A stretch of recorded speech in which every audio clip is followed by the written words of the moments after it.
नमस्कार दोस्तों, शाम के 7 बजे के इस लाइव में आपका स्वागत है।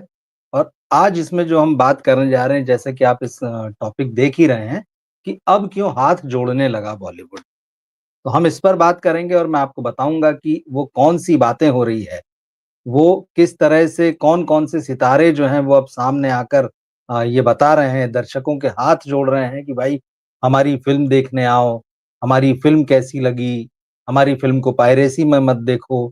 साथ ही साथ वो ये कह रहे हैं कि हाँ, अब हमको ये बात समझ में आने लगी है कि दर्शकों का हमारे ऊपर भरोसा नहीं रह गया है। तो कौन लोग ये सारी चीज़ें कर रहे हैं, कौन लोग ये सब चीज़ें बोल रहे हैं, इस वीडियो में मैं आपको बताऊँगा और हम इस पर डिस्कस करेंगे कि आखिर ये हालात क्यों बन गए और क्यों अब धीरे-धीरे बॉलीवुड को समझ में आने लगा है।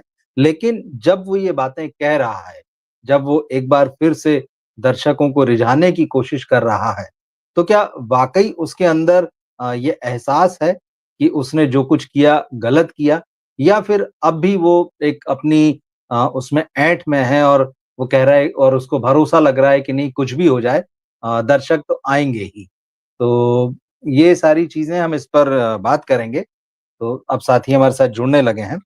तो सबसे पहले तो देखिए जैसे आपने एक वीडियो देखा होगा अक्षय कुमार जो हैं, खुद अपनी फ़िल्म हाउसफुल 5 के एक थिएटर के बाहर पहुँच गए हैं और मास्क लगाया हुआ उन्होंने अपने चेहरे पे और दर्शकों से पूछ रहे हैं कि भाई आपको फ़िल्म कैसी लगी? और क्योंकि वो मास्क में है और दर्शक पहचान नहीं पा रहे हैं, वो अपना अपने हिसाब से जवाब देकर जो है वो चले जा रहे हैं।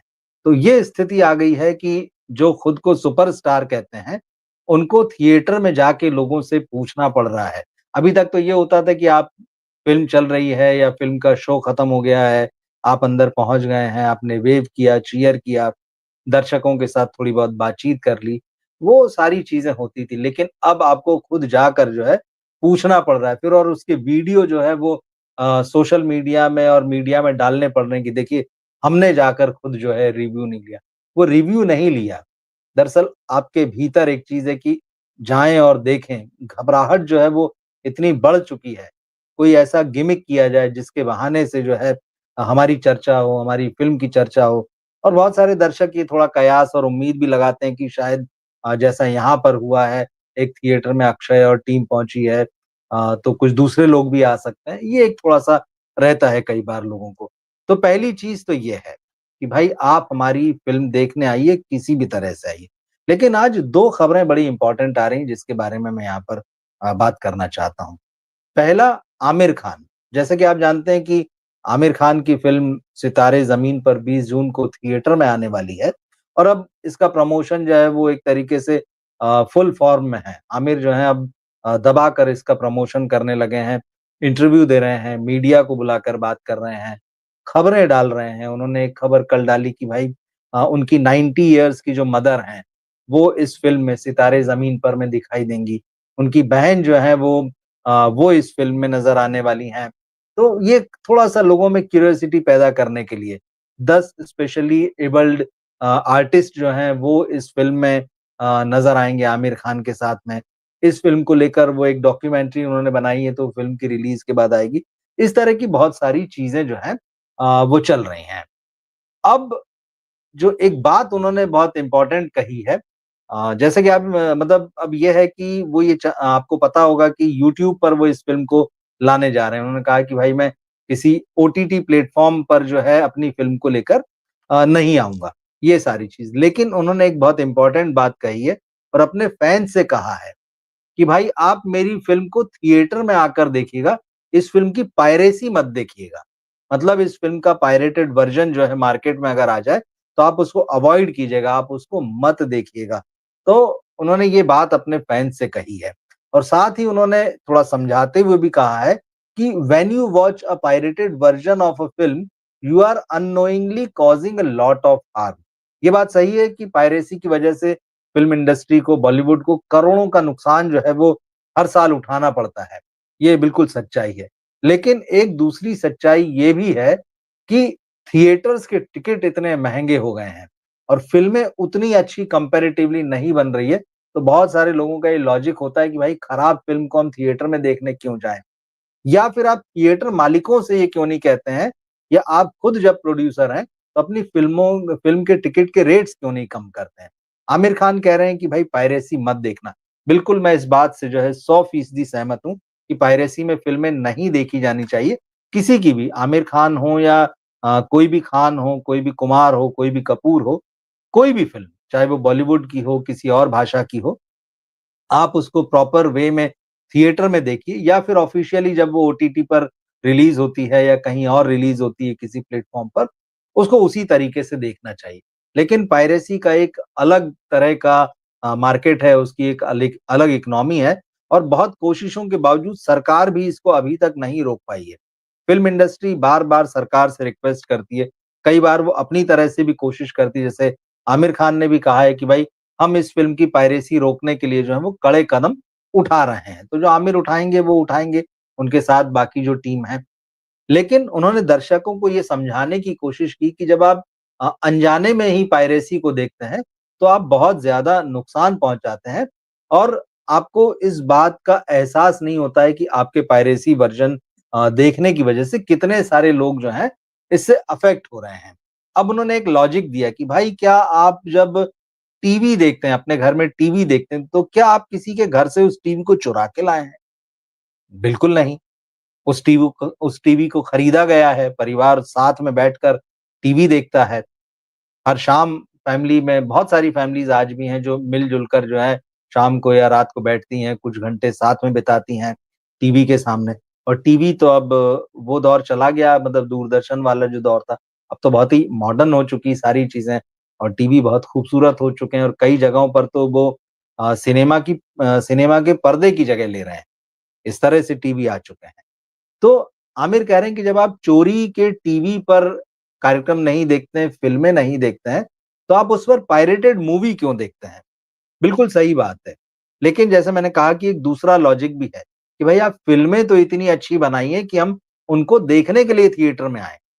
ऐसी फ़िल्में आई हैं, जब से बॉलीवुड एक खराब दौर से गुज़र रहा है, ख़ास तौर पर जो पोस्ट कोरोना पीरियड है, लोग उस खराब दौर में भी कुछ ऐसी फ़िल्मों को देखने गए हैं, जो उनके हिसाब से बहुत अच्छी थी या जो उनको छू रही थी जिनके साथ उनका कनेक्ट बना।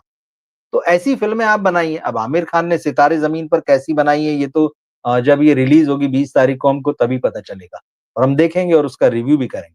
लेकिन मैं आमिर खान की ही एक फ़िल्म की बात आपको यहाँ पर बताता हूँ, कि वो फ़िल्म जब आई थी और वो पायरेसी के पीक का दौर था। और उस वक़्त वो फ़िल्म लोगों से इस तरह से और इतनी खूबसूरती से कनेक्ट हुई थी, कि लोगों ने अपने आप ही मन बना लिया था कि इस फ़िल्म को हम पायरेसी में नहीं देखेंगे। आमिर खान को अपील करने की ज़रूरत नहीं पड़ी और वो फ़िल्म थी 2016 में आई, रंग दे बसंती। ये फ़िल्म जब आई थी 2016 में नहीं 2016 नहीं 2006 में आई थी, माफ़ कीजिएगा। तो 2006 में जब ये फ़िल्म आई थी, तो उस वक़्त इसे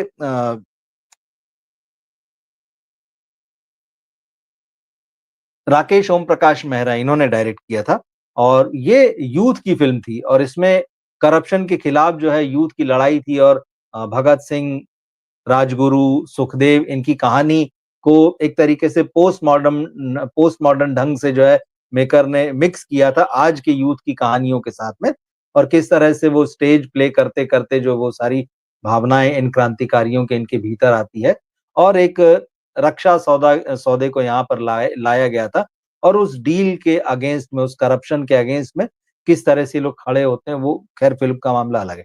लेकिन इस फ़िल्म ने उस दौर में दर्शकों को इतना ज़बरदस्त छुआ था, मुझे बहुत अच्छे से याद है। उन दिनों मैं मुंबई में ही था और पायरेसी का यहाँ बहुत बड़ा मार्केट था, बहुत बड़ा मार्केट था और यहाँ बस नहीं, बल्कि वो पूरे देश में फैल गया था और फ़िल्म जो है दूसरे ही दिन और तीसरे ही दिन जो है वो उसकी पायरेटेड कॉपी जो आ जाती थी और उस वक़्त एक अंडरवर्ल्ड भी था इसका। अंडरवर्ल्ड के लोग जो थे वो इस बिज़नेस में शामिल थे और ये बहुत खतरनाक दौर था। और ये भी कहा जाता है कि मतलब थिएटर्स की या जो बीच में जो डील कराने वाले लोग होते थे प्रोड्यूसर और थिएटर्स के बीच में, उनमें भी कुछ मिडलमैन ऐसे होते थे जो फ़िल्म को बीच में चोरी करके ही जो है वो अ, अंडरवर्ल्ड के लोगों को दे दिया करते थे और पाकिस्तान तक इस पूरे जाल के कनेक्शन थे। इस पूरा जाल फैला हुआ था। तो उस दौर में आमिर खान की ये फ़िल्म जब आई थी, तो लोगों ने साफ-साफ नकार दिया था कि हम इस फ़िल्म को पायरेसी में नहीं देखेंगे और थिएटर में जाके देखी गई थी। इस फ़िल्म का इतना ज़बरदस्त असर था। तो क्या बॉलीवुड आज ऐसी फ़िल्म बना पा रहा है कि दर्शकों को लगे कि नहीं यार हमें तो इस फ़िल्म को थिएटर में ही देखना है। हम इस फ़िल्म को मोबाइल पर नहीं देखेंगे, हम इस फ़िल्म का पायरेटेड वर्ज़न नहीं देखेंगे। आप ऐसी फ़िल्म बनाइए और जब आप ऐसी फ़िल्म बनाएँगे और दर्शक जब दिल से उससे कनेक्ट हो जाएगा उस फ़िल्म से, तो अपने आप वो थिएटर में जाके देखेगा। पुष्पा जैसी फ़िल्म अगर साउथ की फ़िल्म है, वो तेलुगु की फ़िल्म है, हिंदी में डब होकर आती है और यहाँ पर 800 करोड़ रुपए का बिज़नेस करती है या बाहुबली जैसी फ़िल्म आती है, वो यहाँ पर 500 हज़ार करोड़ रुपए का बिज़नेस करती है या और भी केजीएफ है, ऐसी साउथ की कई फ़िल्में आई हैं इधर के दौर में, जिन्होंने बड़ा बिज़नेस किया है और साउथ की नहीं, हिंदी की भी फ़िल्में आई हाल ही में छावा आप ले लीजिए, स्त्री 2 ले लीजिए, ये तो पायरेसी के बावजूद इतना कमा रही हैं। तो इसका साफ-साफ मतलब ये है कि पायरेसी गलत है, पूरी तरह से गलत है, लेकिन अगर फ़िल्म अच्छी होती है तो दर्शक इस बात की परवाह नहीं करते हैं। मुझे याद है अभी जब स्त्री 2 भी जैसे आई थी और छावा आई है, तो हम जैसे मार्केट में होते हैं, लोगों से घूमते हैं, बात करते हैं, ऐसे लोग भी मिले जिन्होंने कहा यार पायरेसी में देख के ना मज़ा नहीं आया, मोबाइल में देख के इस फ़िल्म को मज़ा नहीं आया, हम थिएटर में देखेंगे। मतलब ये फ़िल्में इतनी अच्छी थी, इंक्लूडिंग पुष्पा भी, ये फ़िल्में इतनी अच्छी थी, आरआरआर भी, कि लोगों ने कभी अगर देख भी ली, पायरेसी में उसका खराब वर्ज़न देख लिया, धुंधला वर्ज़न देख लिया, वो थिएटर में देखने गए, उस एक्सपीरियंस के लिए गए कि अरे! ये फ़िल्म हमको एक्सपीरियंस करनी है। तो ये जो एक्सपीरियंस है, सिनेमा हॉल में ही हो सकता है, कुछ ऐसी फ़िल्में होती हैं, मगर वो फ़िल्म वैसी होना चाहिए। तो आमिर खान की ये बात बिल्कुल सही है कि पायरेसी नहीं होना चाहिए, जो अपने फैन्स से वो ये कह रहे हैं। लेकिन सवाल ये है कि फ़िल्म कैसी बनी है?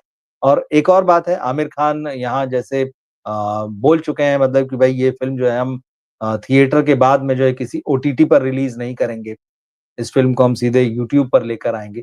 तो वो क्या फ़ॉर्मूला है देखेंगे पेड पर व्यू जो है उसको लेकर जो बात होगी आगे जब डिस्क्लोज़ करेंगे। तो एक ये फ़िल्म है कि अब दर्शकों को से कहना पड़ रहा है कि भाई पायरेसी में मत देखिए, ओरिजिनल वर्ज़न देखिए। दूसरी एक खबर जो है वो निखिल आडवाणी, कल हो ना हो वाले डायरेक्टर जो हैं, आज भी उनकी लोकप्रियता जो है वो इसी बात के लिए है, यही फ़िल्म उनकी जो है बड़ी पहचान है। अब देखिए वो बड़े मेकर हैं, लेकिन उसके बावजूद फ़ॉर्मूला फ़िल्में बनाते हैं, मसाला फ़िल्में बनाते हैं। लेकिन अभी पिछले हफ्ते एक फ़िल्म स्टोलन प्राइम वीडियो पर आई है। उसमें बहुत सारे लोग उसमें निखिल आडवाणी हैं, अनुराग कश्यप हैं, विक्रमादित्य मोटवाने, किरण राव, ये लोग उस फ़िल्म के डायरेक्ट प्रोड्यूसर तो नहीं हैं, लेकिन इन्होंने इस फ़िल्म को अपना एज़ अ प्रोड्यूसर नाम दिया है। और इस फ़िल्म के सपोर्ट में खड़े रहे हैं और ये फ़िल्म अच्छी है और देखी जा रही है। अब इस फ़िल्म की जब तारीफ़ हो रही है, इसको अच्छे रिव्यू मिल रहे हैं, तो निखिल आडवाणी ने हिंदुस्तान टाइम्स को एक इंटरव्यू दिया है और उसमें ये कहा है, उसमें ये माना है कि इस तरह की जो फ़िल्में बनती हैं, वास्तव में यही जो है, वो सिनेमा को सेलिब्रेट करती हैं। और उन्होंने ये माना कि मतलब हमारे जैसे जो प्रोड्यूसर हैं, इनकी स्टोलन जैसी फ़िल्मों को ज़रूरत नहीं है क्योंकि ये अपने आप में इनकी अपनी पहचान है, इनकी अपनी एक ताकत है, ये दर्शकों को खींच लेती हैं। तो इसका ये मतलब है कि अगर इस तरह का कंटेंट बनता है तो दर्शक जो है उसको देखेंगे और बात ये है कि यही फ़िल्म जो है दर्शकों का भरोसा सिनेमा में पैदा करती है और उन्होंने इस बात को माना है इस इंटरव्यू में। उन्होंने कहा है कि भाई हम लोग कौन हैं? आखिरकार तो हम जो है इस फ़िल्म के पीछे अपने आप अपना नाम ही दे रहे हैं और एक तरीके से सपोर्ट कर रहे हैं। लेकिन इसका क्या मतलब है? ये फ़िल्म अगर चल जाती है, छोटी फ़िल्म है, बजट वाइज़ स्टार कास्ट जो उस हिसाब से अभिषेक बनर्जी हैं इसमें और भी 2 नए चेहरे हैं। तो यहाँ पर माना है निखिल आडवाणी ने कि basically the audience is saying whatever you से वी डोंट ट्रस्ट, मतलब बड़े मेकर्स के लिए ऑडियंस ने एकदम क्लियर कट ये मैसेज दे दिया है कि आप जो भी कह रहे हैं हम उस पर भरोसा नहीं करते हैं। और आगे उन्होंने कहा ऑडियंस कह रही है कि reviews are paid and everything is bought, मतलब ऑडियंस ये बात समझ चुकी है और ये बात अब फिल्म मेकर्स को भी समझ में आ गई है कि ऑडियंस का उनको साफ साफ मैसेज है कि आप रिव्यू खरीद कर हमको बेवकूफ नहीं बना सकते हैं। आप ये जो हर चीज़ पैसे के दम पर खरीद ले रहे हैं, चाहे वो रिव्यू हों, चाहे सिनेमा की टेक्नीक हो या सिनेमा बनाने का जो सो कॉल्ड आपका आर्ट है या जो बड़े-बड़े स्टार हैं, जो पैसे से खरीदे जा सकते हैं, जो सिर्फ़ पैसे के लिए ही सिनेमा में काम करते हैं, जो पैसा बनाने के लिए ही सिनेमा में काम करते हैं। तो ऑडियंस ने साफ-साफ कह दिया इन लोगों से कि हमें आप पर भरोसा नहीं है। लेकिन इसके बाद वो ये भी कहते हैं कि ऑडियंस क्या कह रही है? ऑडियंस ये जो कह रही है कि हमें आप पर भरोसा नहीं है, ऐसे में अब प्रोड्यूसर निखिल आडवाणी जैसे प्रोड्यूसर डायरेक्टर कह रहे हैं बोले हम जब स्टोलन जैसी फ़िल्म को सपोर्ट करते हैं, तो हम ऑडियंस से ये कहने की कोशिश कर रहे हैं कि ट्रस्ट अस, आप हमारा भरोसा कीजिए। लेकिन स्टोलन जैसी फ़िल्म देखने के बाद एकमात्र ऐसी फ़िल्म देखने के बाद क्या दर्शक भरोसा कर लेंगे?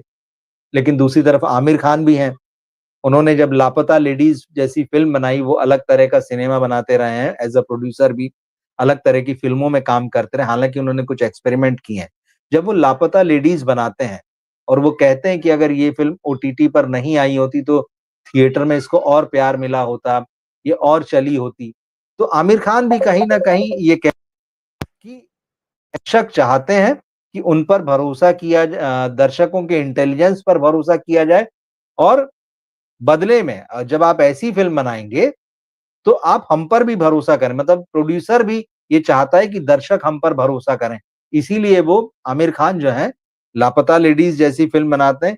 बात सही है कि भले ही वो कॉपी पेस्ट वाले आमिर खान हैं। ये बात भी सही है कि सितारे ज़मीन पर अगर वो बना रहे हैं, तो वो भी रीमेक बना रहे हैं। लेकिन जब वो इस तरह का सिनेमा बनाते हैं, जो बॉलीवुड में नहीं बनता है, ऑफबीट होता है या जो ट्रेडिशनल सिनेमा है, उससे अलग है, तो वो चाहते यही हैं कि दर्शक हम पर भरोसा करें। तो अब दर्शक भरोसा करें, इसके लिए क्या किया जा सकता है? यही किया जा सकता है कि सबसे पहले तो आप दर्शक का जो इंटेलिजेंस है, उसकी रिस्पेक्ट करें। आप घटिया फ़िल्में बनाना बंद करें या घटिया फ़िल्में बनाकर भी थोपना बंद करें। जब करण जौहर जो हैं, केसरी 2 जैसी एक इतिहास को नकारने और झूठ बोलने वाली, आप झूठा इतिहास दिखाने वाली फ़िल्म बनाते हैं और उसके बाद वो थोपते हैं और उसके बाद अपनी मार्केटिंग से ये बताते हैं, गिमिक से ये बताते हैं पीआर वाले कि ये फ़िल्म तो चल रही है, इस फ़िल्म ने तो करोड़ों रुपए कमाए हैं। लेकिन आप थोप रहे हैं, आप झूठ बोल रहे हैं। तो ये बात जो है दर्शक जो है खूब अच्छे से समझता है कि क्या असली है, क्या नकली है, क्या उस पर थोपा जा रहा है, कौन-सी चीज़ फ़ॉलो करने को उसको मजबूर करने की कोशिशें की जा रही है। इन सारी बातों का नतीजा है कि बॉलीवुड आज इस स्थिति में आके खड़ा हो गया है कि दर्शकों को फ़िल्म देखने के लिए थिएटर में बुलाना उसके लिए बहुत भारी काम हो चुका है। और उसको जाना पड़ रहा है दर्शकों के बीच अक्षय कुमार को कि भाई मैं खुद ही पूछ लूँ जाके, भले ही वो मास्क लगा के जा रहे हैं। मैं खुद ही पूछूँ दर्शकों से कि भाई आपको फ़िल्म कैसी लगी? आप उस वीडियो को देखिएगा बड़ा आपको बहुत अलग-अलग तरह के रिएक्शन मिलेंगे लोगों को जब उनको पता नहीं है कि अक्षय कुमार है इसमें। कोई कट के निकल ले रहा है, कोई एक शब्द में बता के निकल जा रहा है, कोई भी ठहर कर बात नहीं कर रहा है। इक्का-दुक्का कोई आदमी ठहर कर बात कर रहा है, तो वो कोई ऐसी अक्षय कुमार की बात नहीं कर रहा है कि अक्षय कुमार ने उसमें बहुत अच्छा काम किया है। वो अपने ढंग से जो है वहाँ उसको अक्षय को कुछ चीज़ें समझाने की कोशिश कर रहा है। तो इस तरह से इनको निकल कर आना पड़ रहा है, दर्शकों के बीच में जाना पड़ रहा है। इनको बताना पड़ रहा है कि हमारा कनेक्ट है आपसे, आप ये मत सोचिए कि हम आपसे अलग हैं। लेकिन ये बहुत आर्टिफ़िशियल तरीका है, बहुत आर्टिफ़िशियल तरीका है इस तरह से जाना क्योंकि लोग समझते हैं, जब आप वहाँ गए हैं, उसका वीडियो बनवा रहे हैं और आप उसको सोशल मीडिया पर अपलोड करा रहे हैं, तो ये बात सबको समझ में आ रही है कि ये पीआर और मार्केटिंग का गिमिक है, कोई वो जेन्युइन एफर्ट नहीं है आपका। उसके बाद आमिर खान अगर कह रहे हैं कि नहीं भाई पायरेसी में मेरी फ़िल्म मत देखिए, बिल्कुल सच है, एकदम वाजिब है। आप दर्शकों से अपने फैन्स से रिक्वेस्ट कर रहे हैं कि आप थिएटर में जाके देखिए। लेकिन सवाल वही है, महँगे टिकटों का सवाल है। टिकटों के साथ में वो जो महँगा समोसा और पॉपकॉर्न बेचा जाता है, उसका भी सवाल है। इन चीज़ों को कंट्रोल कौन करेगा? क्या आप अपनी फ़िल्मों के टिकट कम नहीं कर सकते हैं? अगर आपने सचमुच अच्छी फ़िल्म बनाई और आप चाहते हैं कि दर्शक उसको देखने आएँ और वो दर्शक देखने आएँ जो सचमुच सिनेमा को पसंद करते हैं। क्योंकि सिनेमा जो है अब अमीरों की चीज़ हो चुका है और ख़ास तौर पे अगर आप बड़े शहरों में देख लें, तो ₹500 का टिकट बहुत नॉर्मल है और अगर आप फैमिली के साथ चले जाएँ 4 लोगों की तो इसके बारे में अलग से इसकी इकोनॉमिक्स बताने की ज़रूरत नहीं। तो आपको कहना पड़ रहा है कि आप थिएटर में आइए, आप हमसे मिलिए, हम आपसे मिलने आएँगे। आप पायरेसी में मत देखिए, आप पायरेसी का बायकॉट कीजिए या फिर अब हम ये बात समझ गए हैं कि दर्शकों को हम पर भरोसा नहीं रहा है। वो ये समझ चुके हैं कि भाई रिव्यू जो है वो पेड होते हैं, स्टार्स जो है रिव्यू के लिए होते हैं, वो खरीद लेते हैं मेकर्स जो हैं। तो बेसिकली ट्रस्ट का प्रॉब्लम है और अब प्रोड्यूसर कहीं न कहीं चाह रहे हैं क्योंकि अक्षय कुमार भी प्रोड्यूसर हैं, आमिर खान भी प्रोड्यूसर हैं, निखिल आडवाणी जो कह रहे हैं वो डायरेक्टर साहब वो भी प्रोड्यूसर हैं। अब ये बात कहीं न कहीं समझ में आ रही है और करण जौहर भी अगर होम बाउंड जैसी फ़िल्म में अपना पैसा लगाते हैं और उसको कान्स में ले जाते हैं और वो एक अलग तरह का एप्रिसिएशन चाहते हैं। वो ऐसे सिनेमा को लोगों के बीच में अपने ब्रांड के साथ में लाना चाहते हैं कि देखिए तो मैंने आपकी ज़मीन की फ़िल्म बनाई है, आप लोगों के बीच का सिनेमा बनाया। कहीं न कहीं वो अब आपका भरोसा जीतना चाहते हैं। तो अब इस तरह से वो अब आ गए हैं कि भाई आप हमें अपना भरोसा दीजिए, आप हमारी फ़िल्मों को पसंद कीजिए। तो कुल मिलाकर बॉलीवुड जो है अब हाथ जोड़ने वाली मुद्रा में आ गया है, कहीं-कहीं उसको चीज़ें समझ में आ रही हैं। तो आप क्या सोचते हैं इस पर आप बताइएगा? देखिए सवाल भी आए हैं हमारे पास में। रति खन्ना जी कह रहे हैं यहाँ पर कि आपका जो अच्छा विजय माल्या वाला जो राज शमानी को जो इंटरव्यू दिया है उस पर मेरे क्या विचार हैं? मैं आपसे सच कहूँ अभी तक मैंने देखा नहीं क्योंकि ये जो 4 घंटे का देखा मैंने कि यार 4 घंटे का इंटरव्यू है, तो थोड़ा-सा उतना समय निकालना क्योंकि हम लगातार वीडियो बनाते हैं, खबरें देखते होते हैं, फ़िल्म देख रहे होते हैं, वेब सीरीज़ हैं, तो उसके बीच में 4 घंटे का समय निकालना हालाँकि वो बहुत सारा मामला उसमें पॉलिटिकल है, उसमें फ़िल्म का कितना हिस्सा है, कितना नहीं है, हालाँकि मैं कोशिश करूँगा क्योंकि और भी हमारे दोस्तों ने कहा है कि इस इंटरव्यू को देखें और इसके बारे में बात करें। मैं ज़रूर कोशिश करूँगा, मुझे 2-3 दिनों का समय दीजिए थोड़ा-सा, तो उस पर हम बात करेंगे। मैं कोशिश करूँगा कि इस पर अपनी राय दे सकूँ। सिनेमा एनालिसिस साहब आपको भी गुड इवनिंग। उज्ज्वल जी, हाँ जी, उज्ज्वल जी मैं देखिए शायद उज्ज्वल जी अभी थोड़ा-सा ट्रैवल कर रहे हैं, बाहर हैं, मुंबई में नहीं है। तो उज्ज्वल जी के साथ जो है मैं आऊँगा वापस एक द शायद कल से हमने कोशिश तो की थी जुड़ने की लेकिन क्योंकि वो अभी ट्रैवल कर रहे हैं, तो थोड़ा-सा ट्रैवलिंग में जैसा आपको पता है कि मुश्किलें होती हैं, शेड्यूल बदल जाते हैं और ट्रैवल में आपको दूसरों के हिसाब से चलना पड़ता है, जिनसे आप मिलने गए हैं, जिस शहर में आप जिस काम से गए हैं। अ,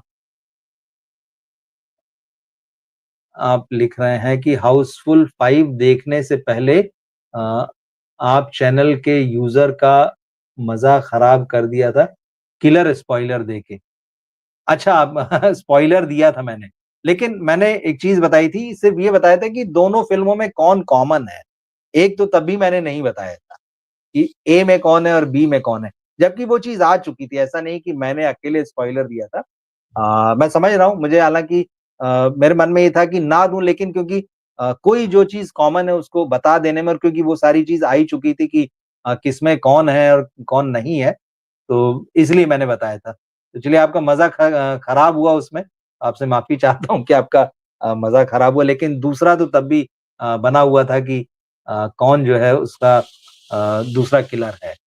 मिर्ज़ा साहब सच है film industry has fought and survived one big problem content and no music भाई all song in background no बिल्कुल देखिए सर्वाइवल का संकट तो है ही, अच्छे कंटेंट का संकट तो है ही और म्यूज़िक भी।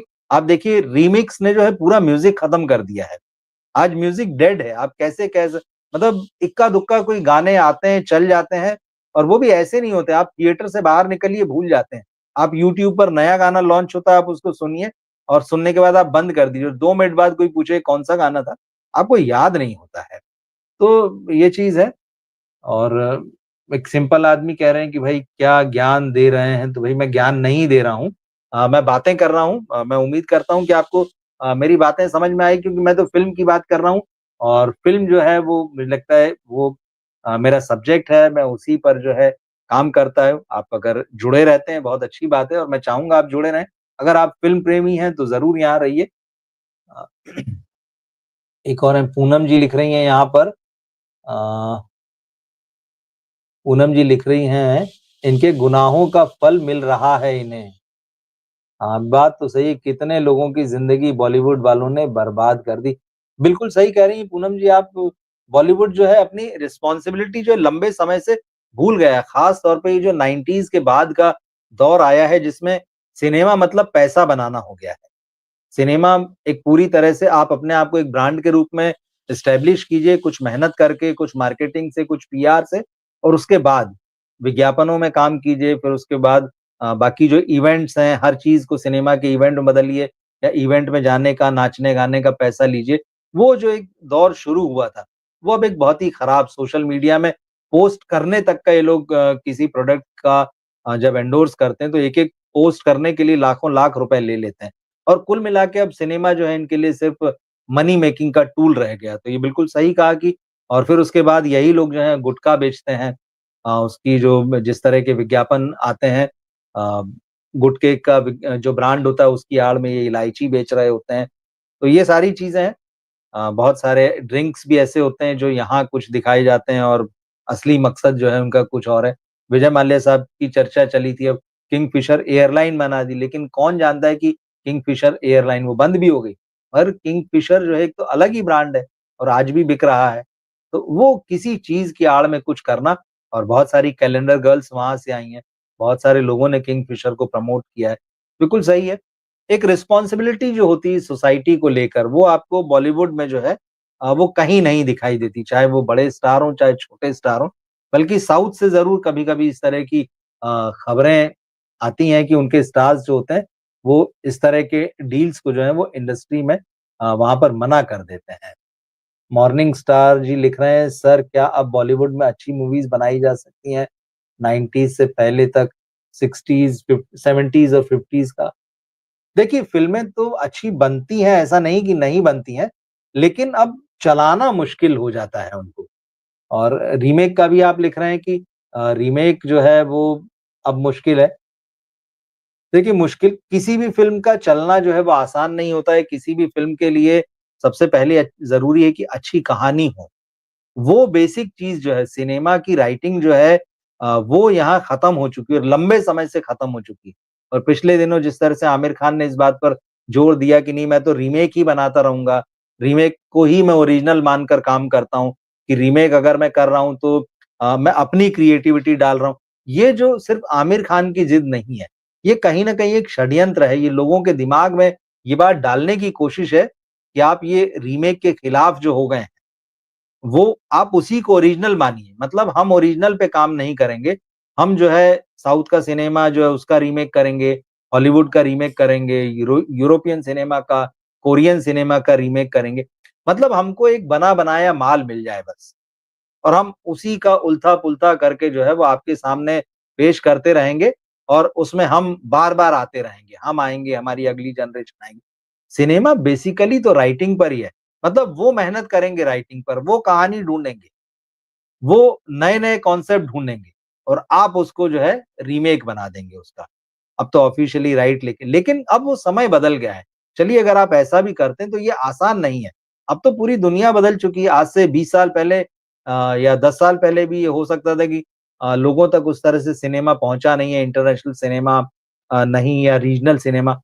अब तो ओटीटी ने तो एकदम बहुत ही साफ तरीके से बता दिया है कि दुनिया में कहीं भी कोई भी फ़िल्म अगर रिलीज़ होती है और उसको पसंद किया जाने लगता है, तो फटाफट वो प्लेटफ़ॉर्म पर आती है और तमाम दूसरे देशों में भी चली जाती, डब होके चली जाती है। तो अब किसी को इंतज़ार नहीं करना, अगर एक अच्छा सिनेमा बना है, तो अपनी जगह बना लेता है। तो अब सवाल ये उठता है जो आप कह रहे हैं कि क्या हम अच्छा सिनेमा बना सकते हैं? मुझे लगता है बिल्कुल बना सकते हैं और बीच-बीच में हमारे यहाँ बनता भी जैसे मैंने स्टोलन फ़िल्म की बात की, तो स्टोलन अच्छी फ़िल्म है, मैंने उसका रिव्यू भी किया है और एक अच्छा थ्रिलर है। अ, तो इस तरह की फ़िल्में बीच-बीच में बनती हैं, आती हैं और देखा जाना चाहिए जैसे मलयालम फ़िल्म तुडुरुम की बात की थी, बहुत अच्छी फ़िल्म है, उसको देख सकते हैं। कल मैंने एक तमिल फ़िल्म देखी और उसका भी रिव्यू किया था। उसका नाम है टूरिस्ट फैमिली। टूरिस्ट फैमिली उसमें तमिल सिनेमा है और तमिल सिनेमा के कोई बड़े स्टार नहीं है और लेकिन जिस तरह से वो फ़िल्म बनी, फर्स्ट टाइम डायरेक्टर है, वही डायरेक्टर राइटर है। ये बॉलीवुड में क्यों नहीं हो पाता है? बाहर कैसे हो रहा है? तो ये तो जैसा मुझे लगता है कि यहाँ पर जो है जिस तरह से कब्ज़ा कर लिया है लोगों ने कि कुछ ही फैमिलीज़ जो हैं या कुछ ही हाथ जो हैं वही जो है सब कुछ हो चुके हैं, वही लोगों को मौका देंगे और अपने-अपने लोगों को मौका देंगे। ये बड़ी खराब बात है। बाहर के लोगों के लिए दरवाज़ा बंद कर देंगे। तो ये चीज़ें जो चल रही है उसी के खिलाफ ये जो नेपोटिज़्म जिसको कि इंडस्ट्री के अंदर के बहुत सारे लोग जो है नकारना चाहते हैं। अगर कोई एक्टर चल जाता है नेपोटिज़्म या फ़िल्मी फ़ैमिली से आया हुआ तो कहते हैं नहीं वो अपने टैलेंट पर चला है, अपने दम पर चला है। और अगर कोई फ्लॉप हो जाता है तो कहते हैं भई पब्लिक ने फ्लॉप कर दिया, उसके खिलाफ नेगेटिव कैंपेन चला, हेट कैंपेन चला। ऐसा नहीं है। आप आप में अगर टैलेंट है तो बिल्कुल चलेगा और आप में नहीं हो तो नहीं चलेंगे। मगर ये जो दूसरों का रास्ता रोकने वाली बात है, ये बहुत गड़बड़ है। और आप मॉर्निंग स्टार आप ये लिख रहे हैं यहाँ पर कि मुझे लगता है ये पुराने एक्टर या डायरेक्टर जो भी हैं इनको रिटायर हो जाना चाहिए ताकि नए लोग आएँ। बिल्कुल देखिए बहुत साफ-साफ ढंग से अब लोगों ने कहना शुरू कर दिया। ख़ास तौर पे जो 90s का पूरा लॉट है ना, ये अब सिर्फ़ अपने आप को रिपीट कर रहा है और अब अपने बच्चों को लॉन्च करने के चक्कर में लगा हुआ है। तो ये बिल्कुल सही चीज़ है। अ, सौरभ जी आप लिख रहे हैं शर्ट आपको अच्छा लगा, बहुत-बहुत धन्यवाद। व्हाइट पहनने का मन हुआ मेरा आज, मैं कहा चलिए आज व्हाइट पहनते हैं, बहुत दिन हो गए। अ डेमन नाइट ये लिख रहे हैं कि Housefull 5 getting bad reviews but still public जा रही है देखने in 3 days it crossed around 90 crore plus world wide 142 CR means public are liking this kind of movies so more cheap movies will come. देखिए अब ये तो पब्लिक जा रही है, ये परसेप्शन बनाया जाता है। मैं बिल्कुल इनकार नहीं कर रहा हूँ कि ये कलेक्शन जो भी आया है, ये प्रोड्यूसर्स का दिया हुआ है और पहले 3 दिन तो वैसे भी लोग क्योंकि इतनी बड़ी स्टार कास्ट है इस फ़िल्म में, 20 लोग हैं और जिस तरह से फ़िल्म का हालाँकि जैसा चाहिए वैसा प्रमोशन नहीं है। अब अक्षय कुमार के नाम पर इस फ़िल्म को प्रमोट किया जा रहा है और बताया जा रहा है कि ये अक्षय कुमार एक बार फिर से उन्होंने कमबैक कर लिया है। तो ये पूरा सब अपने-अपने ढंग से जो है उसका फ़ायदा लेने की कोशिश कर रहे हैं। फ़िल्म के जो भी आए हैं आंकड़े वो अपनी जगह पर क्योंकि देखिए हम फ़िल्म का जो ट्रेड एनालिसिस है वो हम नहीं करते। हम फ़िल्म का एनालिसिस करते हैं, हमें जो समझ में आता है। मैं मेरी बात कर रहा हूँ, उज्ज्वल जी के साथ मैं अक्सर आता हूँ, बातें करता हूँ। तो हम लोग ट्रेड के एक्सपर्ट नहीं हैं, लेकिन हम जितना जर्नलिज़्म हमने किया है, जितना सिनेमा देखा है, जितना लिटरेचर पढ़ा है उसके बेस पे हम ये ज़रूर बताते हैं कि ये फ़िल्म कैसी है। और फ़िल्म जेनुइनली जो है वो देखने जैसी है या नहीं देखने जैसी, क्या उसमें अच्छा है, क्या उसमें खराब है। हाउसफुल 5 जैसी फ़िल्में आएँगी, चलेंगी लेकिन सवाल ये है कि क्या वाक़ई इसका कलेक्शन सही है? ये तो ट्रेड वालों का काम है और ट्रेड वालों से हम उम्मीद करते हैं कि वो सही बताएँ। प्रोड्यूसर को तो जो आंकड़े देना है वो देगा ही। लेकिन हाँ, ये बात सही कि इस तरह की फ़िल्में जब ये बताया जाता है कि वो चल रही हैं, तो बाकी और लोग वैसी फ़िल्में बनाना चाहते हैं। यहाँ बॉलीवुड जो है वो भेड़-चाल है।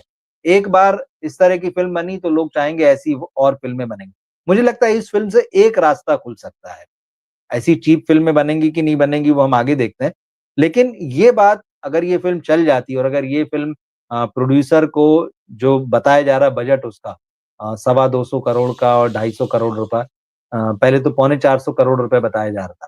तो ख़ैर जो भी है, अगर ये फ़िल्म बजट को इवन भी कर देती 200 से 250 करोड़ रुपए के बीच में पैसा निकाल लिया, तो प्रोड्यूसर्स को ये समझ में आ जाएगा, एक्टर्स को ये समझ में आ जाएगा कि इस डूबते जहाज पर जो है, अब एक-दूसरे का हाथ पकड़कर सहारा देने की ज़रूरत है, एक-दूसरे का सहारा बनने की ज़रूरत है। अभिषेक बच्चन लगातार हाउसफुल 3 के बाद में सोलो फ़िल्में कर रहे थे और सोलो फ़िल्में उनकी एक के बाद एक डूब रही थी।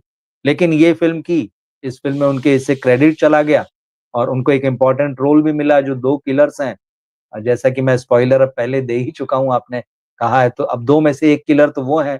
तो कहीं न कहीं कहानी उनमें उनको एक इम्पोर्टेंस मिला है, उनको एस्टेब्लिश करती है। तो उनकी फ़िल्मोग्राफ़ी में ये क्रेडिट तो चला ही जाएगा कि हाँ भाई, इस फ़िल्म ने कमाया था। मतलब चाहे उनके मन की शांति के लिए ही सही, ये तो लगेगा कि हाँ, मेरी एक फ़िल्म चली है। तो ये खुद को दिलासा देने वाली बात है। तो यहाँ मुझे लगता है एक बदलाव ये आ सकता है कि मेकर्स को और एक्टर्स को समझ में आए कि अब हमको मिल-जुल कर काम करना चाहिए। क्योंकि ख़ास तौर पे जो नया ट्रेंड आया है, साल 2010 के बाद की जो जनरेशन पूरी-पूरी आई है, ये सोलो फ़िल्मों वाली हैं। ये एक-दूसरे से घबराते हैं। हालाँकि खुद की अपनी कोई पर्सनैलिटी नहीं है इनकी।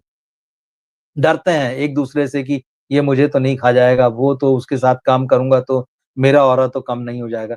लेकिन अब इस पूरे सिनेरियो में ये बात समझ में आती है कि इनको मिल-जुल कर जो है वो काम करना पड़ेगा और हो सकता है कि आने वाले दिनों में हमको इस तरह की मल्टीप्लेक्सेस फ़िल्में जो मल्टीप्लेक्सों में इस तरह की मल्टी स्टारर फ़िल्में देखने को मिलें।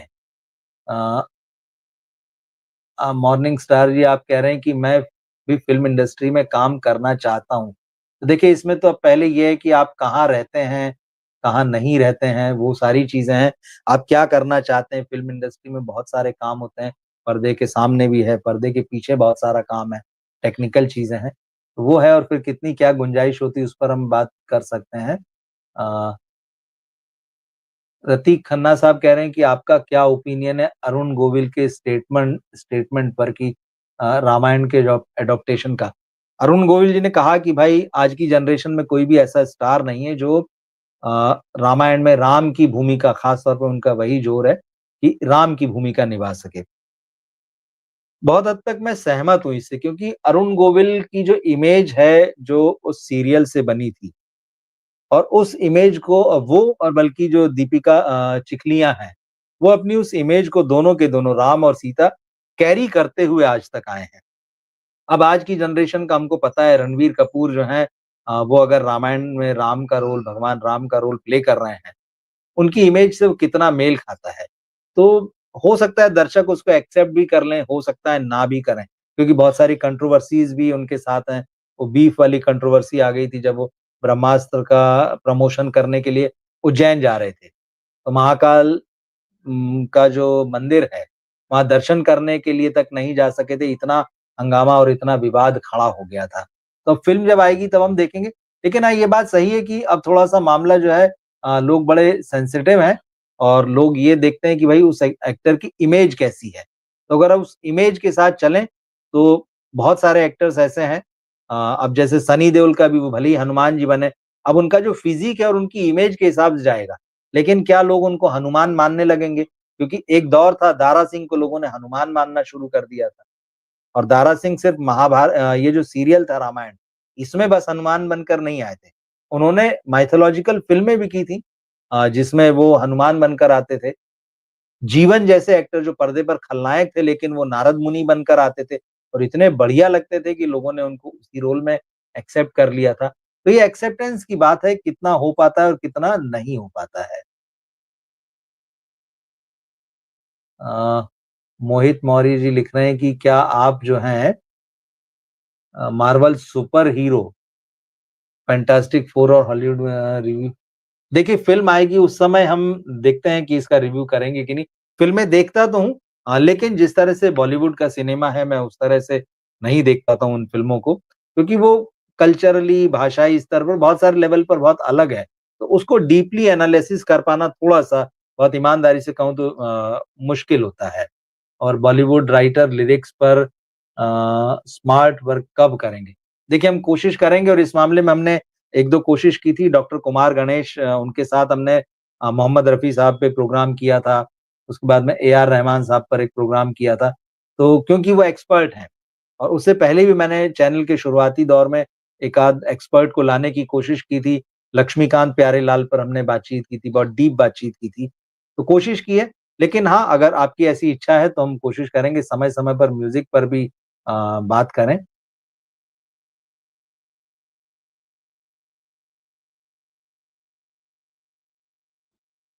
एक साहब हैं, ये लिख रहे हैं विशाल अब सही नाम क्या है इनका पता नहीं कि कितना नेगेटिव करोगे। देखिए, अब जो फ़िल्म जैसी है उसको वैसा तो बताना ही पड़ेगा और जो चीज़ें चल रही है, उसके बारे में भी बात करना पड़ेगी, उसमें नेगेटिव पॉज़िटिव का कुछ भी नहीं है।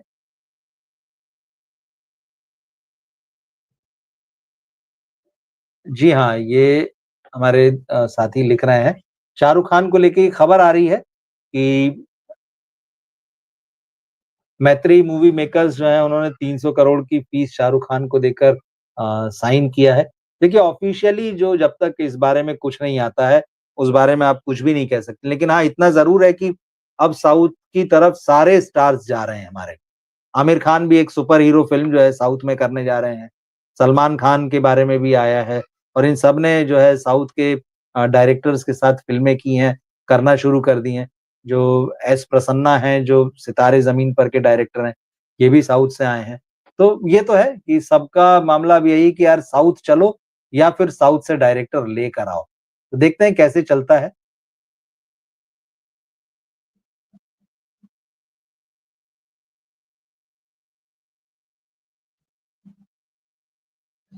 मॉर्निंग स्टार सब सर आपका फेवरेट सुपरस्टार कौन है? दिलीप कुमार, राजेश खन्ना, अमिताभ बच्चन है? देखिए सबकी अपनी-अपनी जगह होती है मतलब ऐसा नहीं है कि आप किसी को कहें कि यार यही सबसे बढ़िया है, सबके अपने काम हैं। मैं मोतीलाल को भी बहुत पसंद करता हूँ, आप पुराने ज़माने की उनकी फ़िल्में देखिए, मोतीलाल जैसा जो एक्टर मुझे नहीं लगता हिंदी सिनेमा में जो है कोई और हुआ है। मतलब जो उनकी पर्सनैलिटी है, जो उनके बात करने का अंदाज़ है, समय के साथ है। केएल सहगल का भी अपना दौर था, उनके गाने सुनिए, उनका उस समय का अभिनय देखिए, तो दिलीप कुमार साहब, सबका सारा काम भी अच्छा नहीं क्योंकि सब धीरे-धीरे प्रोग्रेस करते हुए जो है, कभी पीक पर पहुँचे हैं। हाँ, ये ज़रूर है कि जब हम बड़े हो रहे थे तो उस समय बच्चन साहब 1 से 10 तक कहे जाते थे। तो वो जो 1 से 10 तक वाला जो दौर था हमने देखा है और हमें बड़ा पसंद आता था और अमिताभ बच्चन की फ़िल्में नहीं छोड़ते थे। तो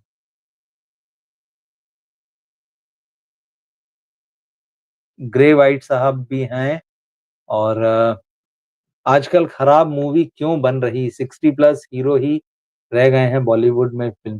बिल्कुल ठीक बात है। देखिए खराब फ़िल्में तो इसलिए बन रही हैं क्योंकि हम चाहते ही नहीं कि अच्छी फ़िल्में बने। हमसे मतलब जो ये मेकर्स हैं जो ये फ़िल्म स्टार्स हैं जिनका आप ज़िक्र कर रहे हैं जो अब 60 प्लस हो चुके हैं या साल 2 साल 3 साल में हो जाएँगे। इन्होंने अपनी मोनोपोली बना ली। इन्होंने सिनेमा को जो है वो कन्वर्ट कर दिया एक पूरी तरह से पैसा बनाने की मशीन में। तो उनको लगता है बस हम चलते रहें, हमारे हिसाब से कहानियाँ और कहानियाँ रही नहीं है। ये बार-बार वही कर रहे हैं, जो इनकी इमेज है, इनकी कोशिश ये है कि यार मेरी अगर ऐसी इमेज है, तो मैं बस बार-बार पर्दे पर वैसा ही दिखता रहूँ और दर्शक उसको एक्सेप्ट करते रहें। अगर एक्सपेरिमेंट भी करूँ, तो मैं ही दिखूँ। अक्षय कुमार ही दिखते हैं, सलमान खान ही दिखते हैं, शाहरुख ही दिखते हैं, आमिर थोड़ा-सा एक्सपेरिमेंट करते हैं, अजय देवगन वही दिखते हैं, ऋतिक रोशन लगभग वही दिखते हैं। तो कोई गुंजाइश बची नहीं क्योंकि ये लोग सिनेमा में इन्होंने कहानी की रिस्पेक्ट करना जो है वो बंद कर दिया है। आप देखिए जिस दौर में शुरुआती दौर में 90s के जो एक्टर्स आए हैं, अलग-अलग तरह के किरदारों में आते रहे। ऐसा नहीं कि ठीक है, भले ही आप एक्शन फ़िल्में कर रहे हैं, लेकिन एक कुछ न कुछ कहानी अलग होती थी, कुछ अलग तरह का ड्रामा होता था। फ़िल्मों में कभी फैमिली होती थी, कभी आप कहना चाहिए कि विलेन से लड़ रहे होते हैं। एक पारिवारिक ड्रामे होते थे, रोमांस होता था। अब तो ये है कि इंटेलेक्चुअल बना दिया है सिनेमा को। सिनेमा को मल्टीप्लेक्स आने के साथ-साथ एक तरीके से बना दिया गया है कि ये इंटेलेक्चुअल्स का गेम हो गया है। देखने वाले भी वही हैं और कभी ऐसी कोई फ़िल्म आती है थिएटर में जिसको कि मासी कहा जाता है, तो अब उसको भी बदल दिया गया है कि मास की मतलब अब ये ओटीटी का इंटेलिजेंट दर्शक जो है वो नहीं देखेगा। तो इस तरह से बदल दिया गया। इस पर हम लगातार बात करते रहे हैं और हम आगे भी करेंगे।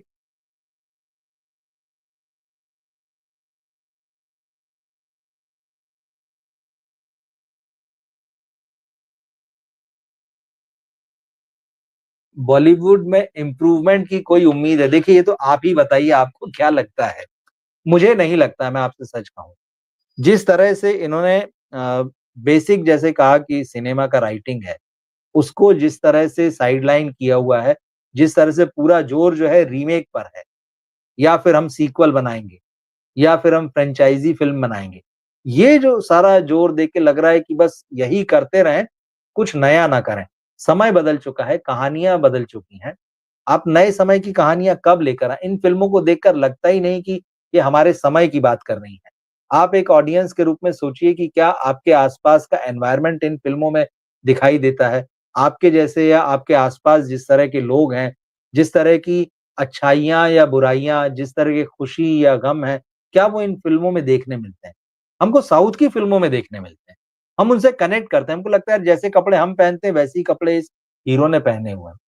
पुष्पा ने स्लीपर पहनी तो लोगों ने उस स्लीपर से कनेक्ट कर लिया। आप ये सोचिए। पुष्पा के कपड़ों से लोगों ने कनेक्ट कर लिया, हाँ यार ये तो हमारे ही जैसे कपड़े पहन रहा है। आप साउथ का सिनेमा देखिए और अगर साउथ का सिनेमा अगर ड्रामा भी बना रहा है, माइथोलॉजी भी बना रहा है, तो वो एक अलग लेवल पर बना रहा है। यहाँ कनेक्ट जो है वो टूट गया है मुझे ऐसा लगता है। सवाल तो देखिए लगातार आ रहे हैं। मैं काफ़ी समय हो गया है, पौन घंटा हो गया, मैं आपके सवालों की जितनी कोशिश हो रही है मैं ले सकता हूँ, मैं ज़रूर लेता हूँ इसमें।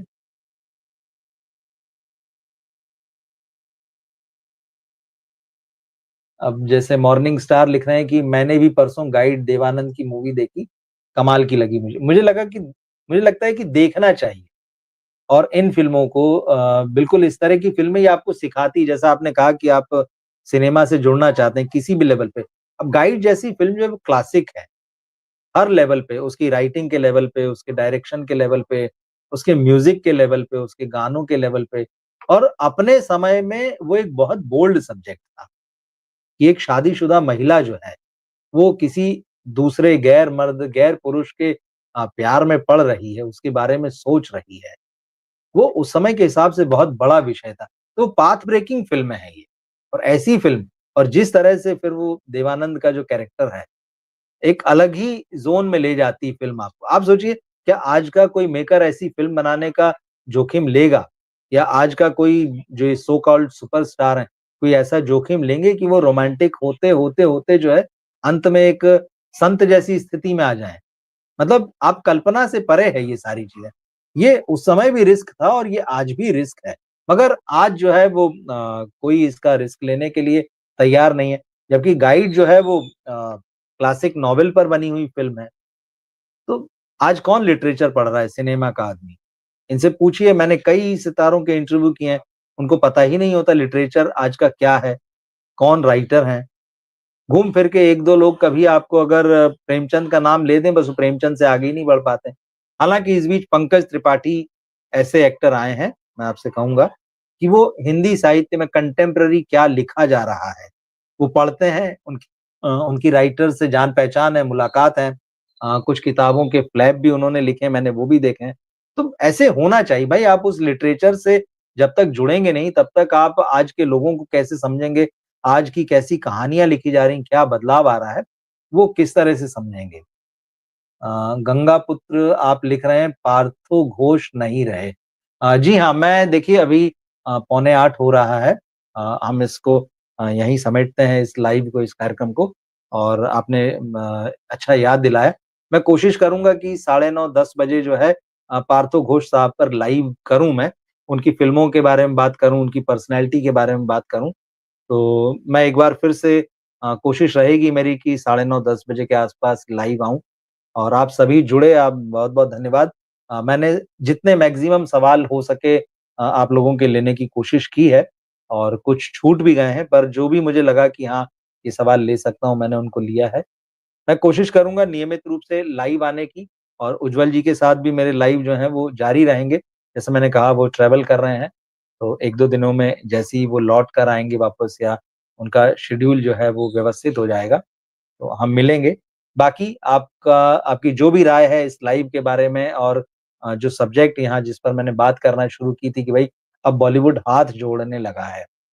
तो आप इस पर कमेंट बॉक्स में अपनी राय दे सकते हैं, आप ज़रूर लिखें कि आप क्या सोचते हैं और इस लाइव को, इस वीडियो को अपने दोस्तों और फैमिली मेंबर्स के बीच में उसको शेयर करें।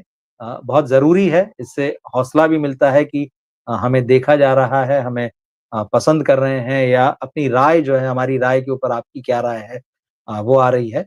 तो उससे हमको आगे बेहतर करने में भी जो है बहुत सुविधा और सहूलियत होती है। तो मिलते हैं फिर अगले लाइव में और मैं कोशिश करता हूँ कि पार्थो घोष साहब को लेकर मैं रात को लाइव करूँ, साढ़े 9 से 10 के बीच में। तो मैं उसका इंटीमेशन जो है मैं यूट्यूब पर डाल दूँगा।